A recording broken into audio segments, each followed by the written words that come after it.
Oh, welcome back again. This is your friend Nurse Folusho. You can subscribe to my YouTube channel if you enjoy what I'm doing. And I want you to know that this is a page where you can always come for your health tips. Then let's talk tonight about how to set sexual boundaries. Having boundaries establishes trust between partners. How do we do it? Boundary setting may feel scary ab initio when it comes to sex related matters, but it will establish trust with your partners. Boundaries are the latest buzzword in the mental health space, but with good reading, they allow us to express what we want that will make us to feel safe in our relationships. So that being said, setting boundaries is not easy, especially in the bedroom. In a culture that applauds people for being as easygoing and flexible, it can feel like we are inconveniencing people by setting clear sexual boundaries. So, what are boundaries? The word boundary gets thrown around a lot of time, but not always correctly. Like you said, I set boundary for my partner, for example. It's not a boundary. It's not a boundary setting. Why? Boundaries are like things that we set for ourselves that we are not available for. Things that we set for ourselves that we are not available for. Like I can't talk tonight is a boundary. I'm not going to participate in this conversation if you are talking to me like that. It's a boundary. I'm not going to take this form of disrespect from you. It's a boundary. But with sexual boundary, it's the same thing. It is our own preferences, especially of sexual boundaries. You understand? Like, I don't want to be touched there. And I'm not interested in inner sex. You have said it. And that's the final. So, whatever the case is, it has to start with I. You are the one setting it. So first and foremost, you got to figure out what these boundaries are for you. When you know, you'll be able to tell people. When you don't have a boundary, you won't be able to tell nobody. Acknowledge they can change. They might likely change over time.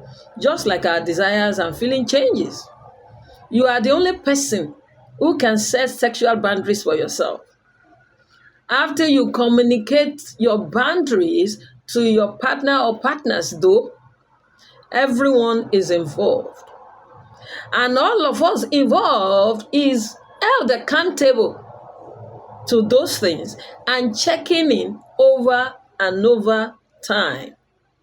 One challenge people face is being unsure whether their boundaries, where their boundary lie. They continued. Sometimes boundary may be more nuanced than an absolute yes or no. Yeah.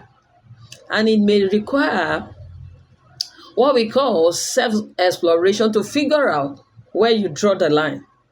This is why it is so important to embrace a consent practice that allows you to say no halfway, though trying something. But you can say no at any fucking time.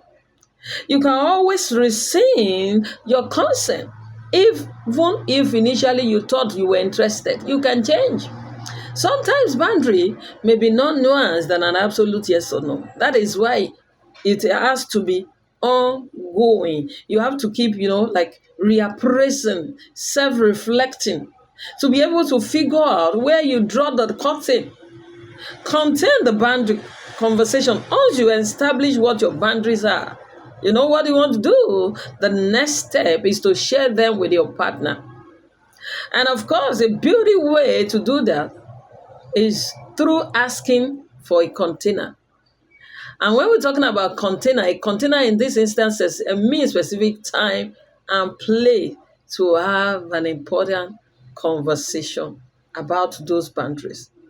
A way to ask is that I would love to have a conversation with you about sexual boundaries.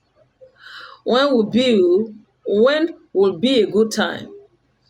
You understand? So when you are able to do that, you are doing what? You are trying to set clear boundaries so that when something happens, there won't be like issue of force or coercion or rape or abuse. We may ambush our loved one with this sensitive conversation and launch into them without consent. which doesn't go well over time. If someone had a bad day at work, for example, their mind will be elsewhere than what you want to talk about. And this could leave them feeling rejected. But asking for a container, can help them.